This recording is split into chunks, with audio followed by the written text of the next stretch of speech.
하나님께서는 우리가 태어나기 전부터 우리에게 필요한 모든 것을 완벽하게 준비해 놓으시고 부르셨습니다. 부르셔서 계속 필요에 따라서 하나님께서 성령님을 통해서 하나님 말씀을 듣게 하시고 깨닫게 하시고 받아들이게 하시고, 그래서 하나님의 그 말씀 따라 사는 삶을 살게 되는데, 하나님의 말씀만이 하나님의 의이시고, 말씀을 내가 순종해서 말씀의 열매가 나타날 때 그걸 기뻐하시지, 말씀은 젖혀두고 내 생각과 마음에서 이거 하면 기뻐하시겠다 하는 것들은 해놓고 보면 결국 내 뜻이 거기에 반영된 것이기 때문에 하나님께서는 정말 우리에게 믿음만을 요구하십니다. 오늘 이 말씀을 하나님께서 주시는 말씀을 우리 모두에게 다 적용할 말씀입니다만은, 저도 이제 말씀에 대한 준비된 마음을 가지고 있어요. 그래서 말씀을 이렇게 열어서 보고 때로는 듣기도 하고 이러는데, 어떤 경우에 그 말씀이 확 열려서 보이면은 그 말씀을, 성경을 찾아서 봅니다. 보면은 거기 안에 깊이가 들어져 있는데 옛날에는 깨닫지 못했어요. 근데 이 말씀을 보니까 굉장히 단순한 말씀인데 막 마음에 감동이 오는 거예요. 그래서 계속 반복해서 보고 듣고 하는 가운데, 하나님께서 무슨 일을 계획하시고 이 말씀을 주셨구나 하는 생각을 갖게 됐습니다. 참 감사드립니다. 우리의 삶을 하나님께서 인도하시는데 불행하게도 우리는 하나님을 믿지를 못하고 하나님의 뜻을 이해를 하지 못하고, 그래서 모든 일에 자유함을 느끼지 못하고, 내가 어렵더라도 하나님의 뜻이라고 딱 말씀을 주시면은 힘이 생겨요. 믿음에 순종하면 되는데, 그러지 않고 말씀의 인도하심이 아니라 내 생각, 계획, 뜻이, 욕심이 그가 개입되어서 어떤 일을 하게 되면 잘 되는 것 같은데 열매를 보면은 꽝이에요. 예. 그런 부분에 있어서 우리가 함께 은혜 받기를 원합니다. 오늘 제목이 다윗 왕의 신앙 고백입니다.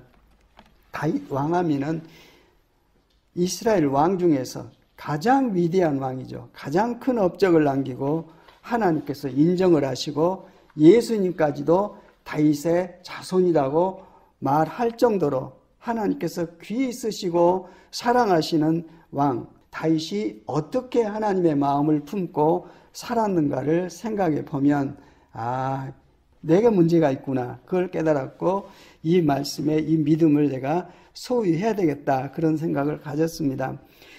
다윗은 그 이스라엘 왕국의 2대 왕으로 40년간 통치를 했고요.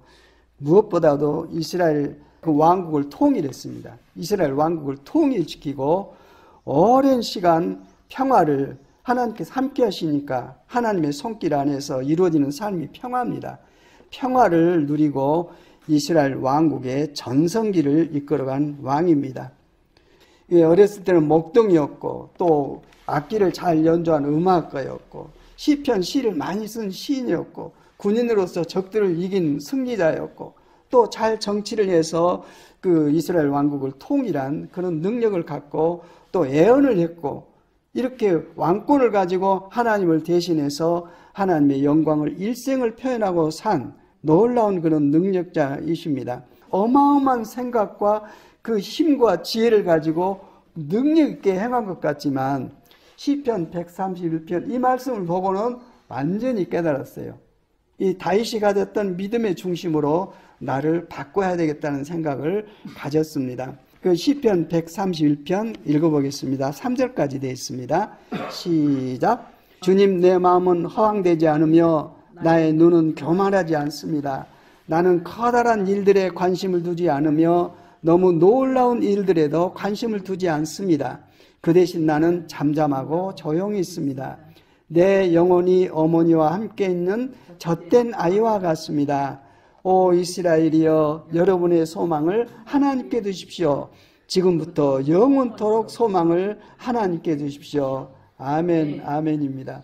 이 어마어마한 능력과 권세와 스케일을 가지고 엄청난 일을 한 다윗 왕의 마음이 이 상태였어요. 뭘 그냥 어마어마한 일을 내가 이루어야 되겠다는 그런 세상을 향한 욕심이 아니라 다윗의 그 마음이 어떤 상태로 하나님 앞에서 살았는가를 돌아다 보면 우리도 이 마음을 소유하는 것이 복일 줄 믿습니다. 아멘. 주님, 내 마음은 허황되지 않으며 뭐 대단한 것이 일어날 것처럼 거기에 빠져가지고 거기에 어떤 몰두하고, 나는 그렇지 않습니다. 또 내 눈은 교만하지 않다고 말해주고 있습니다. 눈에는 사람의 성품이 드러나져요. 사람 맨 처음 만나면 눈을 보잖아요. 눈을 보면 그 사람의 생명이, 그 사람의 인격과 성품이 어떤지를 느낄 수가 있습니다. 다윗의 눈은 교만하지 않습니다. 이 말을 놓고 볼 때 자기를 죽이려고 그렇게 했던 사울 왕에 대해서 어떤 마음을 가졌는가를 알 수가 있죠. 죽일 기회가 있었는데도 안 죽이고, 그렇게 하나님의 뜻에 순종해서 일생을 살고 하나님 앞에서 자기를 낮추고 순종하는 삶을 살았던 다윗이었습니다. 나는 커다란 일들에 관심을 두지 않으며 너무 놀라운 일들에도 관심을 두지 않습니다. 다윗이 나타난 열매는 어마어마한 규모가 큽니다. 놀라운 일들입니다. 그럼에도 불구하고 다윗의 마음은 그게 아니었어요. 어떤 마음이었냐? 잠잠하고 조용히 있습니다. 어떤 상태입니까? 하나님만 늘 의지하고 있어요. 예, 다윗과 함께하고 계시는 하나님만 의지하고 하나님께서 인도하실 것을 믿고 의지하고 잠잠하고 조용히 있습니다. 그러면서 내 영혼이 어머니와 함께 있는 젖된 아이와 같습니다. 이 마음으로 남하고 얘기하고 이 마음으로 무슨 일을 해나갈 때는 적이 없어요. 사랑스러운 사람이지 저자가 나에 대해서 그냥 뭘 하겠구나 하고는 경계하는 그런 대상이 아닙니다. 이 마음을 가지고 다윗이 일생을 살았고, 그러기 때문에 3절에 이제 진짜 고백을 해요. 오 이스라엘이여, 하나님을 믿는 백성들이여, 여러분의 소망을 하나님께 두십시오. 지금부터 영원토록 소망을 하나님께 두십시오.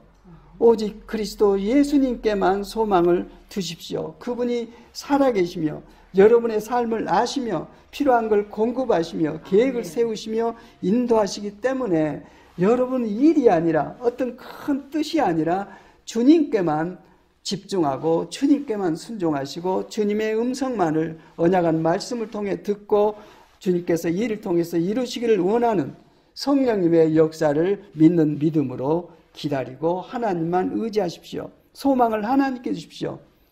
이 부분을 잘 정리를 좀 해야 되겠다는 생각이 되져요.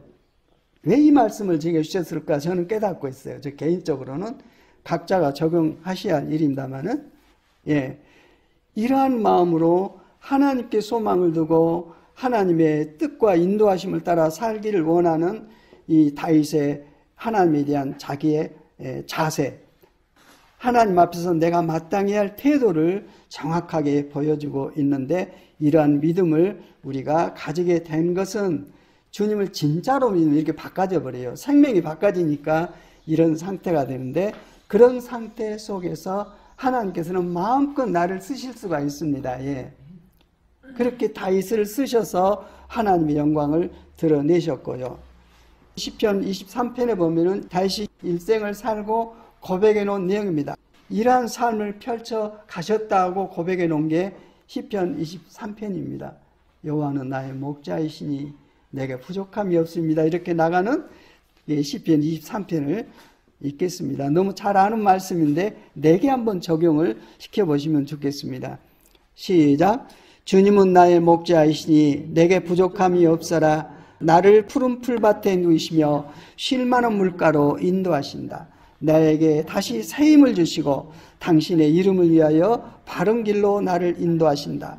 내가 비록 죽음의 그늘 골짜기로 다닐지라도 주님께서 나와 함께 계시고 주님의 막대기와 지팡이로 나를 보살펴 주시니 내게는 두려움이 없습니다. 주님께서는 내 원수들이 보는 앞에서 내게 잔치상을 차려주시고 내 머리에 기름을 부으셔 나를 귀한 손님으로 맞아주시니 내 잔이 넘칩니다. 진실로 주님의 선하심과 인자하심이 내가 사는 날 동안 나를 따르리니 나는 주님의 집으로 돌아가 영원히 그곳에서 살겠습니다. 다윗의 일생에 대한 소망이 신앙 고백에 여기에 기록되어 있는 것 같습니다.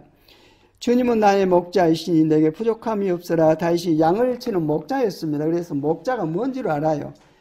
목자가 이 양을 보호하고 지키기 위해서 야수들이, 아주 강한 짐승들이 양을 잡아먹으려고 그러면은 막아줘야 되거든요. 그래서 양을 지키기 위해서 때로는 날을 새기도 하고, 양을 지키기 위해서 그런 위험이 있을 때는 나가서 양을 대신해 싸워서 지켜내고, 양을 우리에서 들어오고 나가고 푸른 초장을 쫓아서 물을 쫓아서 이렇게 인도해서 양을 목자가 책임지고 사신 것처럼 하나님은 나의 그런 분이다, 나의 목자시다고 말씀해 주고 있어요. 이걸 알 때 맡겨드리죠. 예. 양은 양의 역할을 할 때 양의 자리에서 복을 얻는 것이지, 양이 목자의 역할을 해가지고 목자가는 이렇게 하고 싶어 하시는데 젖혀두고 내가 했던 모든 일을 내 뜻대로 행한다면, 하나님의 뜻이 그게 아니면 못하도록 막으십니다. 어떤 계획을 이루지 못하도록 막으십니다. 하나님이 하시는 일은 참 선하시고 완전하심으로 하나님께 맡겨드리고 따라가는 그러한 삶을 살 때에 목자 되신 하나님께서 나를 푸른 풀밭에 누이시며 필요한 먹을 것을 주시며 또 쉴만한 물가로 나를 인도하셔서 양이 편안하게 삶을 살 수 있도록 안전하고 하나님의 사랑 가운데 거하도록 인도하신다는 고백을 해주고 있습니다. 3절에 보면은 나에게 다시 새 힘을 주시고, 이 말은 많은 어려움을 겪고 있는 것 같습니다. 어려움 당하면 힘이 빠지죠. 힘이 빠질 때 다시 새 힘을 주시고 나를 바른 길로 인도하신다고 말씀해주고 있습니다. 중요한 것은 그 빨간 글씨 어떤 목적으로? 당신의 이름을 위하여. 아멘입니다. 하나님께서는 당신의 이름을 위하여, 이 일을 통하여 내가 뭘 하든지 하나님의 말씀과 성령께 순종하면은 그 일을 통해서 하나님의 살아계신 영광이 드러나게 됩니다. 나에게 다시 새 힘을 주시고, 이 말은 어떤 문제에 봉착했을 때 하나님을 의지해라. 그분이 목자시다. 네 필요한 걸 아시고 네 앞길을 아시고 네 문제를 아시고 네 모든 것을 주관하고 이끄시기 때문에 주권자 하나님께 의지하고 다시 믿음을 가져라. 믿음을 갖기 위해서 스스로는 못하죠. 내가 일어서면은 내가 넘어집니다. 기도하고 간구하고 말씀의 기름 부음을 받을 때에 새 힘이라고 믿음이 생겨서 행동을 하게 될 때 하나님께서는 말씀대로 응답을 해주십니다. 당신의 이름을 위하여 바른 길로 나를 인도하신다. 이 말씀은 하나님과 나와의 관계가 어떤 관계인지를 알고 오직 믿음으로 살라고 하신 말씀입니다. 다윗이 참 많은 어려움을 당했습니다. 수많은 목숨의 위험과 수많은 또 그냥 거쳐도 제대로 잡지를 못하고 방황하고 쫓기고 심지어는 적진에 들어가가지고 목숨을 구하기 위해서 죽이려고 하는 마음을 가지고 오니까는 미친 사람처럼 막 침을 질질 흘리면서 대문을 손으로 긁었어요. 죽이려고 왔다가 미친놈 쟤 죽여봤자 뭔 소용이냐고 돌아갔어요. 하여튼 인생의 오만 바닥과 어두운 골짜기를 다녔지만 다윗이 고백한 내용이 4절입니다. 내가 비록 죽음의 그늘 골짜기로 다닐지라도 주님께서 나와 함께 계시고 주님의 막대기와 지팡이로 나를 보살펴 주시니 내게는 두려움이 없습니다 하고 말씀해주고 있습니다. 내가 죽음의 골짜기 큰 문제에 봉착해서 해결할 방법이 없다 할지라도 나와 함께 하신 하나님이 어떤 분이신지를 알기 때문에 하나님을 믿는 믿음 안에서 내게는 두려움 없다는 것은 완전한 믿음으로 나를 맡겨드린 상태입니다. 그때 두려움이 없어집니다. 뿐만 아니라 이 사람과의 관계 속에서 많은 문제들이 봉착하지 않습니까? 원수 같은 대상들이 나를 죽이려고 경계를 하고 도전을 해오고 그런 상황 속에서 5절 보니까 주님께서는 내 원수들이 보는 앞에서 내게 잔치상을 차려주시고 내 머리에 기름을 부으시어 나를 귀한 손님으로 맞아주시니 내 잔이 넘칩니다. 세상에 그 무슨 고난과 위협도 나를 억압하지 못하고 오히려 하나님의 은혜가 넘치는 것을 고백하고 있습니다. 원수들 앞에서 잔치상을 차려주시고 귀한 손님이 오면은 머리에 기름을 부어서 이분이 귀하다는 것을 사람들 앞에 표현을 해주는데 원수는 나를 괴롭히고 죽이려고 그러지만은 그들 앞에서 하나님께서 잔치상을 베풀어 주시고 귀한 손님으로 맞아주시니 하나님의 은혜를 생각할 때 믿음 안에 있는 하나님의 마음이 내 안에 부어져서 모든 두려움이 떠나고 내 잔이 넘친 것을 고백해 놓고 있습니다. 마지막 6절에는 진실로 주님의 선하심과 인자하심이 내가 사는 날 동안 나를 따르리니, 수많은 우여곡절이 있었지만은 그 삶 속에서 내가 보존되어 있고 살아있고 내가 이렇게 있는 것은 주님의 선하심과 그 인자하심으로 말미암아, 심지어는 내가 잘못해서 범죄의 구덩이에 빠졌다 할지라도 하나님께서는 선하심과 인자하심으로 나를 붙잡아 일으키셔서 당신의 이름을 위하여 바른 길로 인도하시고, 그 인도하심을 통해서 지금 내가 존재하고 있다 이 말입니다. 내가 사는 날 동안 나를 따르리니, 의심 없는 믿음입니다. 그래서 이런 일생을 마치고 나는 주님의 집으로 돌아가 영원히 그곳에서 살겠습니다. 일생 전반에 대해서 얘기를 해주고, 일생 마친 다음에 하나님과 함께 사랑하는 영원한 나라의 삶까지도 이렇게 소망하면서 신앙 고백을 해놓고 있습니다.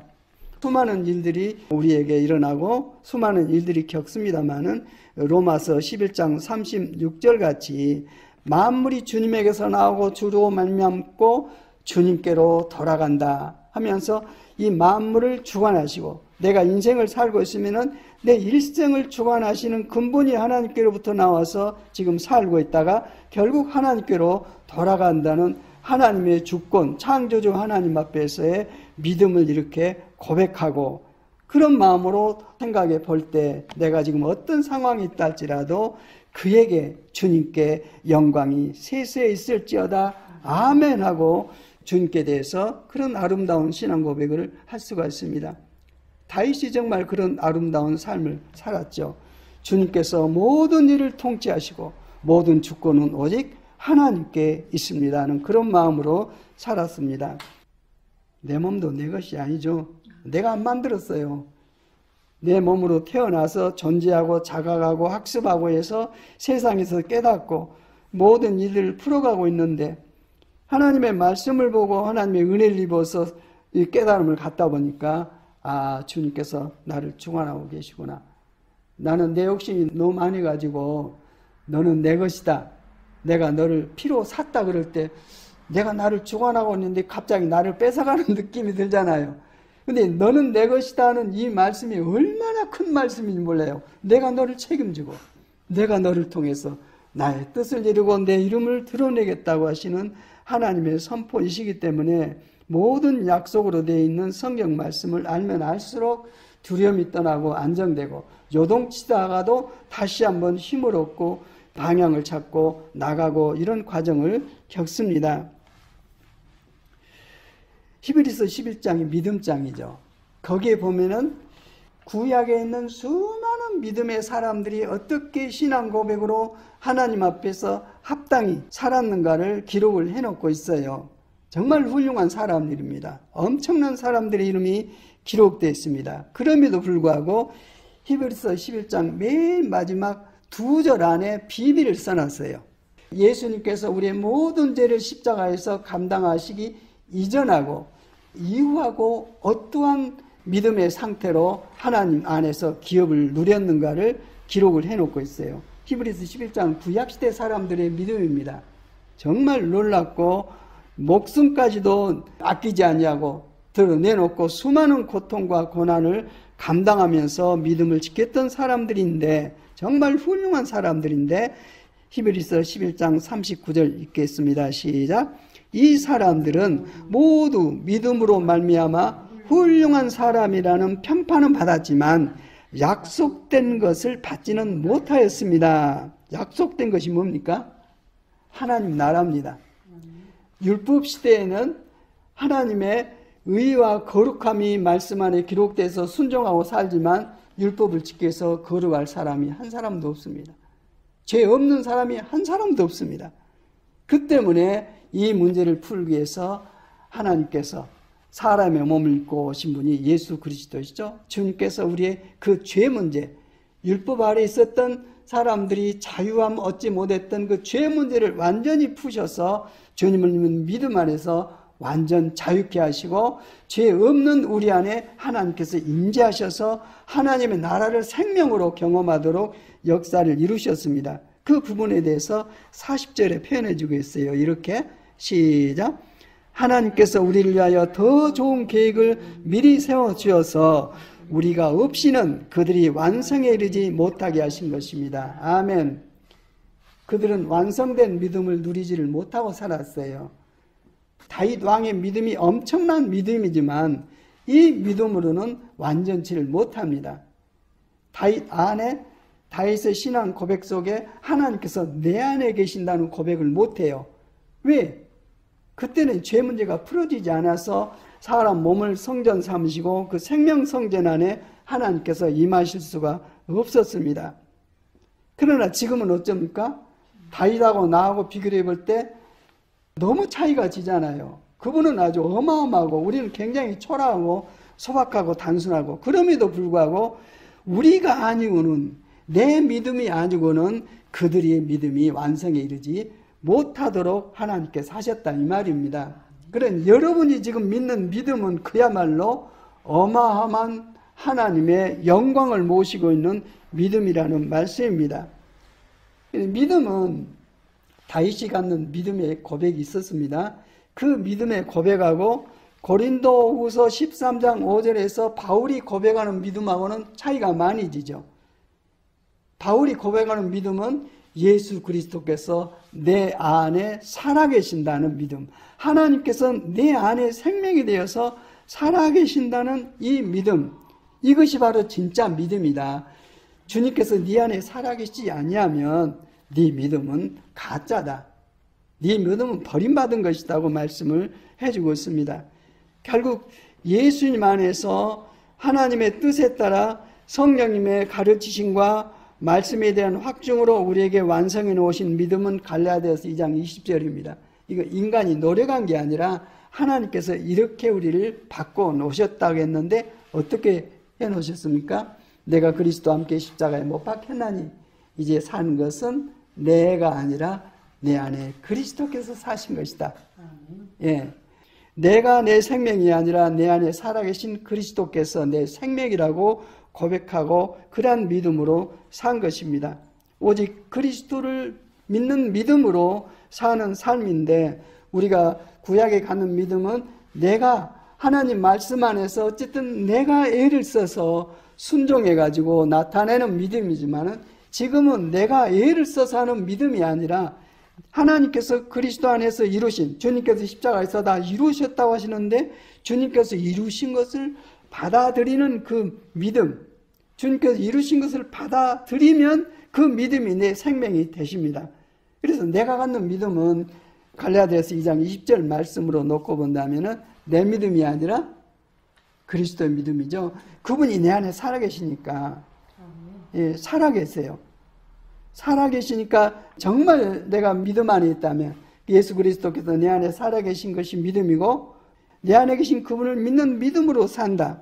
오직 그 말씀이신 그분을 믿는 믿음으로 산다 이 말은 내 믿음이 아니라 내 안에 계신 그분의 믿음으로 산다 이 말입니다. 하나님의 믿음으로 행동하면은 두려움 없습니다. 그냥 말씀 자체를 믿고 행해요.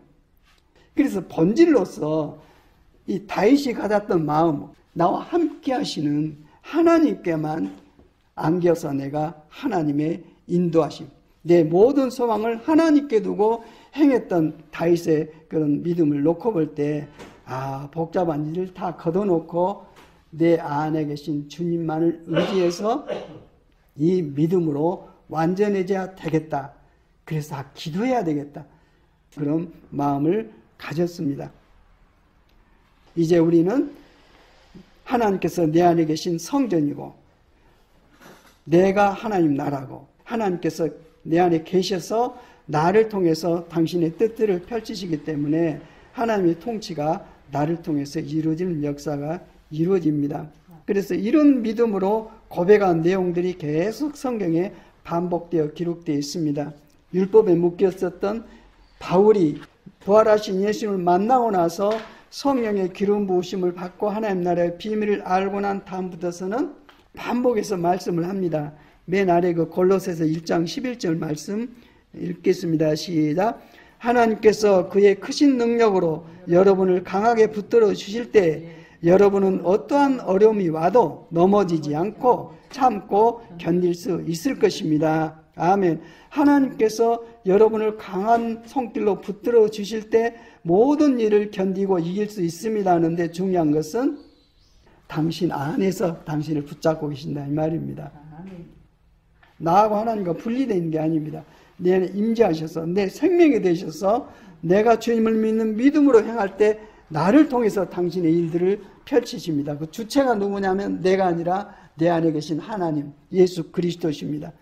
이 하나님께서 그의 크신 능력으로 여러분을 강하게 붙들으실 때 밖에서 붙들으신 물론 합니다. 우주 만물 전체에 계시기 때문에 그러나 근본적으로 여러분 안에서 생명이 되셔서 여러분을 붙들고 계신다 이 말입니다. 그럴 때에 어떤 어려움이 와도 넘어지지 않고 참고 견딜 수 있을 것입니다고 말씀해 주고 계십니다.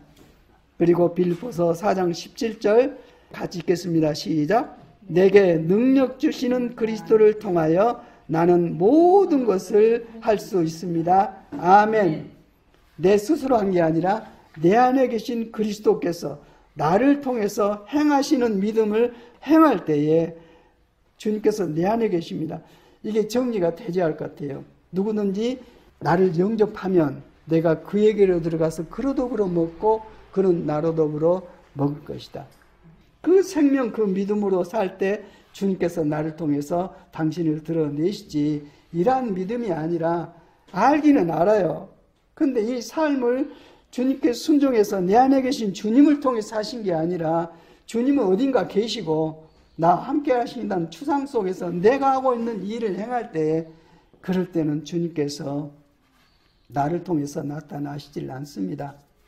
내가 심지 않은 나무는 다 뽑아버리겠다고 그러십니다. 하나님의 집에서부터 심판을 하시겠다. 하나님의 자녀들부터 심판하신다고 그래요. 이런 믿음으로 사는지 아니면 자기 스스로 사는지 내가 분별해서 산 자와 죽은 자를 나누겠다고 말씀을 해주고 계십니다. 심판은 세상으로부터 시작된 게 아니라 하나님의 자녀들부터 자녀라고 생각하는 그 사람들부터 양과 염소를 가르듯이 산 자와 죽은 자를 나눠서 심판하시겠다는 주님의 말씀을 생각해 볼 때 정말 믿음이 있는가? 주님께서 내 안에 살아계신가? 그 믿음으로 살고 숨쉬고 생각하고 행동하고 있는가를 생각해 놓고 볼 때 오늘 이 다윗이 고백했던 신앙 고백처럼 눈에 보이는 세상으로만 헛되게 하지 말고 내 안에 다윗의 말처럼 나는 잠잠하고 조용히 있습니다. 내 안에 주님께서 계신지 안 계시는 이런 상태 속에서 알 수가 있거든요. 그래서 내 안에 계신 하나님께 소망을 두고 행동을 할 때에 모든 일들이 하나님의 뜻 가운데 펼쳐질 줄 믿습니다. 하나님 감사합니다. 생명의 말씀을 부어주셨습니다. 이 말씀에 언약을 좇아 이 말씀을 믿는 믿음으로 열매를 맺어서 내 모든 삶을 통해서 모든 활동을 통해서 주님의 일들, 주님의 나라, 주님의 이름이 영광 받으시고 세상에 알려져서 하나님께서만 찬송받으시고 하나님을 통해서 모든 일에 감사와 기쁨이 넘치는 그러한 역사로 이루어 주시옵소서. 주여 정말 말세가 되어서 주님의 때가 긴박하게 돌아가고 있는 줄 믿습니다. 산 소망이신 주님, 생명이신 주님, 빛과 사랑이신 주님만을 믿는 믿음으로 주님께 순종하고 주님께 행함으로 나를 믿는 자는 너희도 나와 같이 산다고 하시는 주님의 놀라운 생명의 역사 신앙의 고백으로 남은 생애를 힘있고 승리하게 도와주시옵소서. 주 예수 그리스도의 이름으로 기도드립니다.